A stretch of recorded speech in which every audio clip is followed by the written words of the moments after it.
एकीकडे बदलापूर नागरिकांचा संताप आणि दुसरीकडे रेल्वे ट्रॅकवर अडकलेले आपले बहीण, आई आणि गरोदर महिला.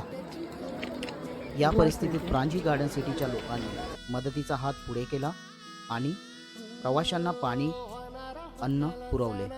या संकटाच्या वेळी प्रांजी गार्डन सिटीच्या लोकांनी एकत्र येऊन मदत केली आणि सर्वांच्या सहकार्याने सर्व प्रवासी सुखरूप चढवले गेले.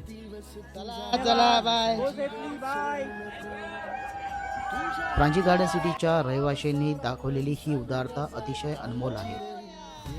काळजी रे माझ्या देवा, काळजी रे. सर्वांच्या सहकार्याने सर्व प्रवासी सुखरूप चढवले गेले.